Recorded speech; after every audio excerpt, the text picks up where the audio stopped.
پیارے بچوں، السلام علیکم۔ آج ہماری کہانی کا نام ہے آہستہ خالہ نے قورمہ پکایا، اور اسے لکھا ہے نائلہ صدیقی نے۔ شائستہ خالہ نے آہستہ سے آنکھیں کھولی اور لحاف سے منہ نکال کر جھانکا۔ آئے ہائے، آج تو بچوں کو نانی کے گھر سے واپس لانا تھا، انہوں نے جمائی لیتے ہوئے سوچا۔ اے سنیے جی، انہوں نے اپنے شوہر کو آواز دی۔ ان کے ڈھیلے ڈالے شوہر نے پلنگ پر پیر پسارتے ہوئے کہا۔ ذرا جا کر بچوں کو نانی کے گھر سے لے آئیے، خالہ نے فرمائش کی۔ بھائی، کل لے آئیں گے، ان کے شوہر نے منہ بنا کر کروٹ بدل لی۔ ارے مگر پہلے ہی ایک ہفتہ گزر چکا ہے، اور شائستہ خالہ نے کچھ کہنا چاہا۔ ارے بھائی، بچے کون سا کرائے پر گئے ہیں کہ واپسی میں دیر ہو جانے پر جرمانہ ہو جائے گا، خالو نے بھنا کر کہا۔ یہ تو ہے، شائستہ خالہ دھیمے سے بولی، پھر آہستہ سے اٹھی اور چپلیں گھسیٹتی کمرے سے باہر نکل گئی۔ ان کے شوہر نے کمبل منہ پر ڈال کر دوبارہ سونے کی کوشش شروع کر دی۔ شائستہ خالہ پورے خاندان میں آہستہ خالہ اور ان کے شوہر خاور صاحب ڈھیلے خالو کے نام سے مشہور تھے۔ وجہ یہ تھی کہ شائستہ خالہ بے حد سست اور آہستہ آہستہ کام کرنے والی تھی، اور ان کے میاں انتہائی کاہل انسان تھے۔ دونوں کام کرنے سے بچنے کی ہر ممکن کوشش کرتے۔ دونوں اپنی کاہلی اور سستی کو سلیقہ اور نفاست کا نام دیتے تھے، مگر حقیقت ان کے گھر کے حال سے ظاہر تھی۔ ان کے بچے خاندان میں سب سے زیادہ گندے رہلانے والے بچوں میں شمار ہوتے تھے، کیونکہ آہستہ خالہ بچوں کو نہلانے کے بجائے ان کے منہ پر پاؤڈر اور کریم لگا کر انہیں صاف ستھری شخصیت بنانے کی کوشش کرتی، مگر کاغذی پھولوں سے خوشبو کہاں آ سکتی ہے۔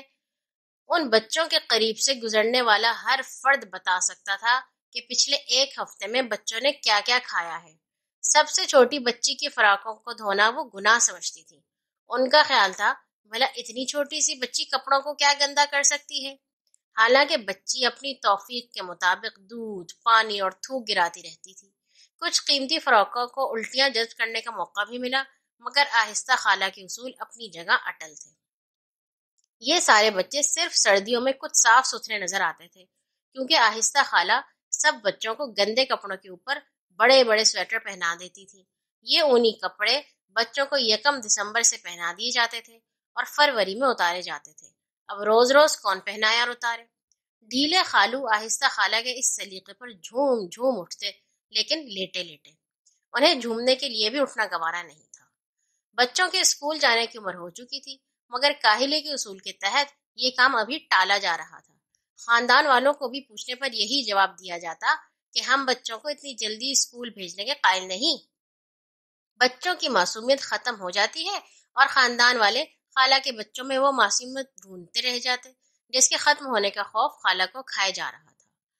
ڈھیلے خالو کی کچھ خاندانی جائیدادیں تھیں، جن میں سے اکثر وہ اپنے ڈھیلے پن کی وجہ سے گنوا چکے تھے۔ باقی ماندہ کرائے کی صورت میں نظر آنے والی رقم سے گھر کا خرچ چلتا تھا۔ گھر میں چونکہ آہستہ خالہ جیسی بیوی موجود تھی، اس لیے خرچ بھی کم ہی ہوتا تھا۔ آہستہ خالہ ایک دفعہ کھانا پکاتی اور کئی وقتوں تک گھر والوں کو کھلاتی۔ بار بار کھانا پکانا ان کے نزدیک کسی مصیبت سے کم نہ تھا۔ پکانے کے لیے وہ عموماً دال یا شوربے کا انتخاب کرتی، جس میں پانی کی سپلائی برقرار رکھ کر وہ کئی وقتوں تک یہ کھانا چلا لیتی تھی۔ ان کا نظریہ تھا کہ بھنے ہوئے کھانوں میں غذائیت ضائع ہو جاتی ہے، لہٰذا آہستہ خالہ کے پکائے ہوئے پتلے شوربے اور دال سے ساری غذائیت بہتی ہوئی ان کے بچوں اور شوہر کے حلق سے نیچے اتر جاتی تھی، مگر اس غذائیت سے جو توانائی پیدا ہوتی تھی وہ کبھی ظاہر نہیں ہوئی۔ آہستہ خالہ نے اپنے بچوں کے لیے بچپن میں جو کپڑے سینے شروع کیے تھے وہ اب سل کر تیار ہوئے تھے، لہٰذا بچوں کو کسی نہ کسی طرح ان کپڑوں میں سمو دیا گیا تھا۔ بچے ان کپڑوں میں اکڑے اکڑے رہتے تھے، کیونکہ کپڑے چھوٹے تھے اور بچے بڑے۔ جہاں جہاں سے کپڑوں کی سلائی احتجاجاً کھل گئی تھی، وہ بچوں کا وجود کپڑوں کی سرحدوں سے باہر نکل رہا تھا۔ وہاں وہاں سیفٹی پن لگا کر حفاظتی بند باندھے گئے تھے۔ اب ان کپڑوں میں اتنی سیفٹی پن لگ چکی تھی کہ بقول خاندان والوں کے کہ بچوں میں ایک مقناطیسی کشش پیدا ہو چکی تھی۔ اگر یہ بچے کسی مقناطیس کے پاس سے گزر جاتے تو ضرور چپک جاتے۔ رہے ڈھیلے خالو، تو ان کو نہ اب بڑا ہونا تھا نہ چھوٹا، لہٰذا وہ اپنے شادی اور ولیمے کے کپڑوں میں بآسانی گزارا کر رہے تھے۔ ان کا زیادہ وقت بستر پر گزرتا تھا، لہٰذا جوتوں کا استعمال کم ہی ہوتا۔ وہ زیادہ نہانے دھونے کے بھی سخت خلاف تھے، خصوصاً سردیوں میں۔ اس لیے صبح کے وقت وہ لوگ جس وقت بھی سو کر اٹھتے تھے اسے صبح ہی کہتے تھے۔ ایک تولیہ بھگو کر ڈھیلے خالو اور بچوں کا منہ پونچھ دیا جاتا تھا۔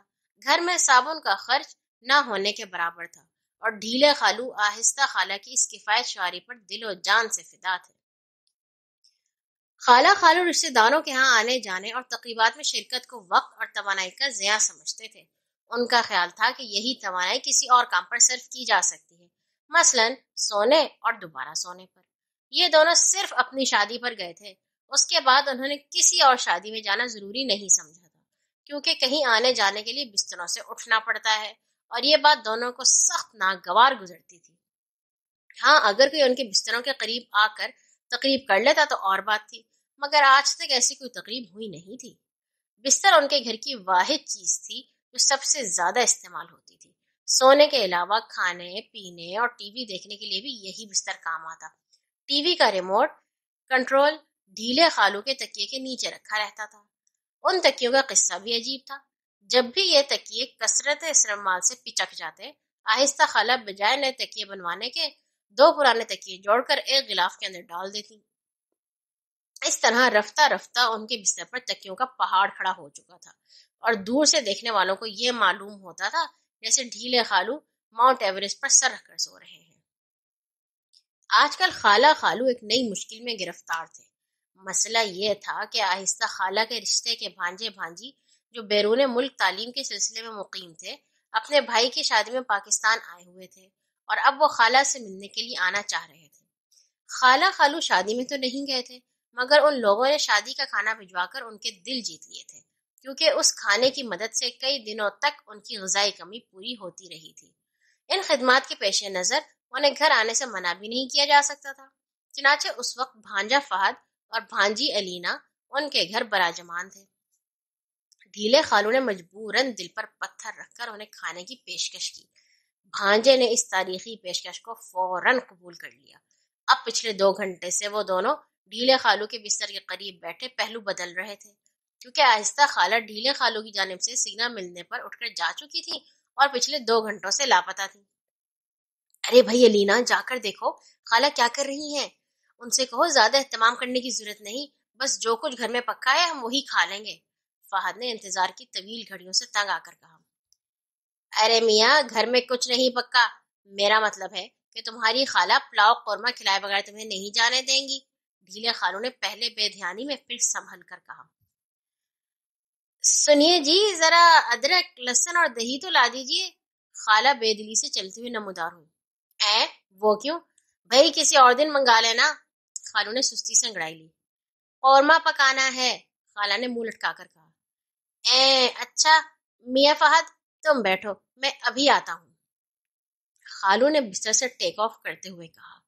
خالہ دوبارہ اندر چلی گئی اور دونوں بہن بھائی منہ بنا کر ٹی وی دیکھنے لگے۔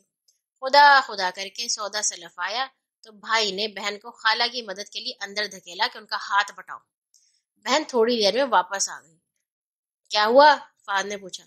خالہ اس وقت کرسی پر بیٹھی ٹانگیں ہلا رہی ہیں، اس کام میں کیا مدد کر سکتی ہوں بھلا؟ اوہ مگر کیوں؟ یہ ٹانگیں ہلانے کا کون سا وقت ہے؟ بھانجے نے چڑھ کر پوچھا۔ مجھے کیا معلوم، ان کے گھر میں اسی وقت ٹانگیں ہلائی جاتی ہوں گی، بہن نے بھنا کر جواب دیا۔ بھائی بچوں، تمہاری خالہ نے فریز کیا ہوا گوشت پگھلنے کے لیے پانی میں ڈالا ہوا ہے، بس ادھر گوشت پگھلا اور ادھر قورمے کی دیگ چڑھی، ڈھیلے خالو نے کمرے میں داخل ہوتے ہوئے خوشخبری سنائی۔ اتنی دیر میں تو ہمارا گوشت پگھل جائے گا خالو، بھانجے نے پہلو بدل کر دل میں سوچا۔ اور ہاں بیٹی، اگر تم بور ہو رہی ہو تو جا کر اپنی خالہ کا ہاتھ بٹا دو، دراصل کئی دنوں سے ماسی نہیں آئی، گندے برتنوں کا ایک ڈھیر جمع ہو چکا ہے۔ ہم لوگ تو خیر پتیلیوں کے ڈھکنوں پر کھانا کھا لیتے ہیں، مگر تم لوگ تو پلیٹوں میں کھاؤ گے نا، ڈھیلے خالو جمائی لے کر بولے اور بستر پر ڈھہ گئے۔ بھانجی منہ بنا کر اندر چلی گئی۔ تھوڑی دیر کے بعد دوبارہ نمودار ہوئی۔ ڈھیلے خالو آنکھیں موندے پڑے تھے۔ میرے خیال میں ہمیں چلنا چاہیے، بہن نے بھائی سے سرگوشی کی۔ کیوں؟ کیا بہت برتن گندے ہیں؟ بھانجے نے بھوکلا کر پوچھا۔ اوہو وہ تو میں نے دھو دیے، مگر کھانا ملنے کی فی الحال کوئی امید نظر نہیں آتی، بہن نے کہا۔ مگر کیوں؟ بھائی نے بلبلا کر پوچھا۔ آہستہ خالہ اس وقت پیاز کا ایک ڈھیر سامنے رکھ کر بلیڈ سے کاٹ رہی ہیں، اور اس کام میں ابھی تقریباً 2 گھنٹے لگیں گے۔ بہن نے حقائق سے پردہ اٹھایا۔ بلیڈ سے؟ مگر کیوں؟ کیا ان کے گھر میں چاقو چھری نہیں ہے؟ بھانجا حیران ہو کر بولا۔ اوہو بھائی، میرا مطلب ہے کہ وہ چھری سے ہی کاٹ رہی ہیں، مگر رفتار ایسی ہی ہے جیسے بلیڈ سے کاٹ رہی ہوں۔ کم از کم 2 گھنٹے میں تو یہ پیاز کٹے گی، پھر مسالہ بھونا جائے گا، بہن نے انکشاف کیا۔ کہیں پتیلی میں چمچہ بھی سوئی کی طرح نہ چلاتی رہے۔ میرا خیال ہے تم ٹھیک کہتی ہو، ہمیں اجازت لینا ہی پڑے گی، بھانجے نے آہستہ سے کہا اور کھڑا ہوتا ہوا بولا۔ اچھا خالو جان، ہم چلتے ہیں، ہمیں کہیں اور بھی جانا ہے۔ واہ بھائی واہ، یہ کیا بات ہوئی؟ تمہاری خالہ اتنی محنت سے قورمہ پکا رہی ہیں اور تم لوگوں سے صبر نہیں ہوتا؟ آخر یہ بے صبری کیا ہے؟ تم لوگ 6 بجے آئے تھے اور اب کیا وجہ ہے؟ صرف 10؟ میں کہتا ہوں اتنی جلدی کیا ہے تم لوگوں کو؟ ڈھیلے خالوں نے آنکھیں کھول کر انہیں جھڑکا، مگر وہ دونوں جانے کا تہیہ کر چکے تھے، اس لیے الٹے سیدھے بہانے بنا کر بھاگ لیے۔ واہ بھانجے واہ، اس دن کے بعد سے آج 1 مہینے بعد شکل دکھائی ہے۔ ڈھیلے خالوں نے طنز سے ان کا استقبال کیا۔ بس خالو جان، کل ہم لوگوں کی واپسی ہے، اس لیے خدا حافظ کہنے کے لیے آئے ہیں، فہد نے معذرت خواہانہ انداز میں کہا۔ اچھا، پھر تو تم لوگ آج کھانا کھائے بغیر نہیں جا سکتے، خالہ نے اپنے عزم کا اظہار کیا۔ ارے نہیں خالہ، ہماری فلائٹ مس ہو جائے گی، بھانجی نے گھبرا کر کہا۔ ارے کیا کہتی ہو لڑکی، ابھی تو تم بتا رہی تھی کہ کل واپس جانا ہے، ڈھیلے خالوں نے جھڑکا۔ ہاں ہاں، اس لیے تو کہہ رہے ہیں کہ آج آپ کے ہاں کھانا نہیں کھا سکتے، کیونکہ کل ہمیں ایئرپورٹ پہنچنا ہے، بھانجی نے وضاحت کی۔ ارے بیٹھو تو صحیح، آج میں کوئی بہانہ نہیں سنوں گی، خالہ نے سخت لہجے میں اصرار کیا۔ ہاں ہاں، ابھی تمہاری خالہ فٹافٹ کھانا لگا دیں گی، خالوں نے یقین دلایا۔ فٹافٹ یعنی 2-3 دن میں؟ بھانجی نے بھننا کر سوچا، مگر خالہ کچن کی طرف روانہ ہو چکی تھی۔ اوہ گویا آج پھر 6 گھنٹہ انتظار، دونوں کرسیوں پر ڈھہ گئے، مگر اس وقت ان کی حیرت کی انتہا نہ رہی جب صرف 2 گھنٹے بعد خالوں نے کھانے لگنے کا اعلان کیا۔ لو بچو، آج مزے اڑاؤ، خالوں نے میز کی طرف اشارہ کیا جہاں بھاپ اڑاتا گرما گرم قورمہ ڈش میں سجا ہوا تھا۔ ارے خالہ، صرف 2 گھنٹے میں قورمہ تیار کر لیا آپ نے؟ بھانجی نے، جو پچھلی ملاقات میں ان کی کام کی رفتار دیکھ چکی تھی، حیران ہو کر بولی۔ ارے تیار تو پچھلے مہینے ہی ہو گیا تھا، تم لوگوں کے جانے کی کچھ دیر بعد، آج یہ 2 گھنٹے تو صرف گرم کرنے میں لگے ہیں، اور یہ بھی کوئی زیادہ وقت نہیں، آخر اتنے دنوں سے فریزر میں جمع ہوا تھا، آہستہ خالہ نے فخر سے مسکرا کر کہا۔ کیا؟ دونوں بہن بھائی چلا اٹھے، انہوں نے ایک دوسرے کی طرف دیکھا، پھر بھانجے نے کرسی سے کھڑے ہوتے ہوئے کہا، خالہ آج تو ہم جلدی میں ہیں، یہ قورمہ فریزر میں رکھ دیجئے، ہم اگلے سال پاکستان آئیں گے تو کھا لیں گے۔ آہستہ خالہ اور ڈھیلے خالو کا منہ کھلا کا کھلا رہ گیا۔